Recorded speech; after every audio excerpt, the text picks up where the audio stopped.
What have you learnt from your audience feedback?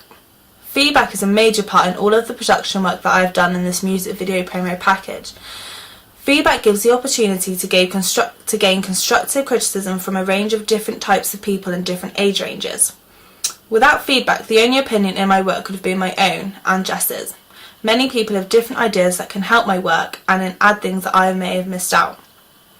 The feedback process started from right at the beginning and carried on throughout when it was necessary.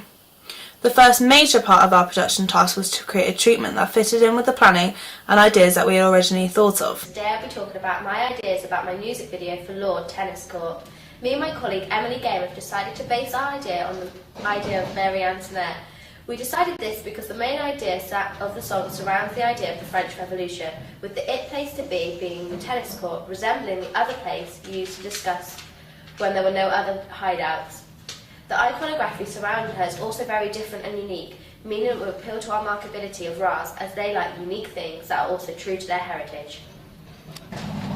The theme throughout the music video will be that of glamorous vintage style. With this, the visuals will be based on a floral background contrasting with the actress's clothing.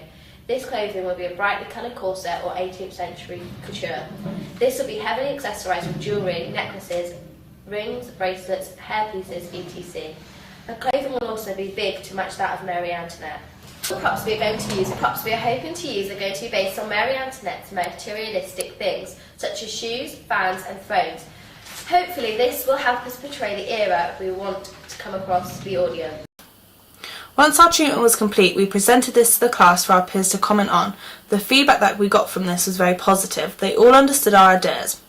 Some of them at first were not sure on the theme due to it being quite different and unique, using vintage clothes, etc. However, once we explained to them the reasons for choosing this treatment by giving them a bit of background knowledge, everyone was keen on the idea. A lot of people said, the ideas are great because they're not very generic.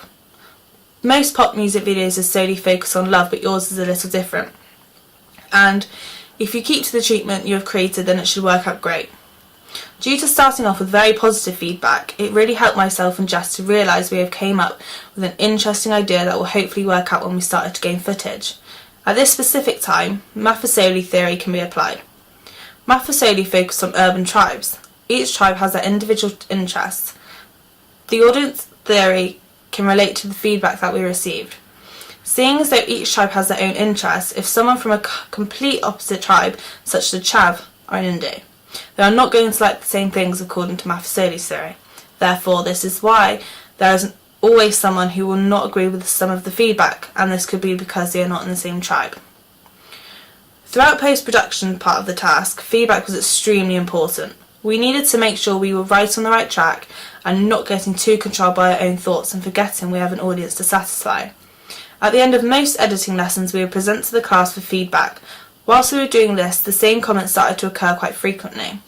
Some cuts need to be faster to quicken the pace of the video, and more variety in shots in the middle section. From these recurring comments, it was clear at this stage we were not listening to our peers, because they should only have need to say it once. From this, we learnt that throughout the next parts of the task, we heard some constructive criticism. We need to act upon it straight away and change enough so it's notable to the audience. After filming for our video was complete and the post-production process was in motion, we gave a rough cut of our video for our peer group to comment on. After watching, they said we thought we hadn't incorporated too many effects. They thought we should just keep to one signature effect. Taking these improvements on board, we removed all of the other effects apart from the kaleidoscope. The peer group was really fond of this effect because they said it fitted in very well with our theme. We knew not everybody is going to like what we had created. This links in with Stuart Hall's theory of preferred reading. Stuart Hall said, decoding in music videos will be the audience receiving and evaluating the music video. The audiences will interpret the encoded message in different ways. Some will receive it as an intended, and some will interpret a different meaning to the way the producers intended the meaning to be. By using Hall's theory in relation to our music video, I would definitely agree with him. Everybody is different and therefore infer things in different ways. It's impossible to please everyone, so there will always be some form of negative feedback. Throughout the feedback process, some of what I was told was very surprising. When I received my digipack feedback from all the various drafts Jess and I created, very good comments came back from one of the photos we were going to test out for the front cover. Jess and I did not expect this at all. We thought the audience would not like this. The picture I'm referring to is when we took a shot of myself applying lipstick in the studio. We then quartered it and colour corrected each quarter differently. Despite this being a close-up, there is not much identity shown due to the focus was directed at the lips. The eyes were not even visible in the shot. This made me think it was not present the artist that the way the music production does. Therefore, I did not expect great feedback. Surprisingly, the audience seemed to like it and it preferred it to some of the other drafts. We did not go with this for the Digipack cover because another draft had even better feedback. When I received the first draft feedback for my magazine advert, I was expecting certain points to arise. Jess and I knew that we needed to change the layout and the font sizes. Instead of changing these things before we asked for feedback, we wanted to see what other people thought. We wanted them to say what fonts they thought would suit best. When we received the feedback, it was no shock to us they picked up on the fonts. They said, "I think it would be better if you changed the fonts to 1, and some of the text needs to be smaller in places and the title needs to be enlarged."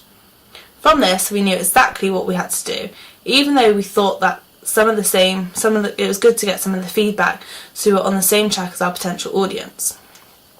We did tend to get a lot of feedback commenting on the sophisticated nature and abstract feel during our final cut. They said our productive video was very indie and unique. This is the style we were going for, and this was definitely put across in the right way. It was a risk to try and do this because not everyone will understand what we were trying to portray. They might think, why is it not like another mainstream generic music video? From the use of feedback, I would definitely not set anything in stone from any idea's perspective. I feel that it might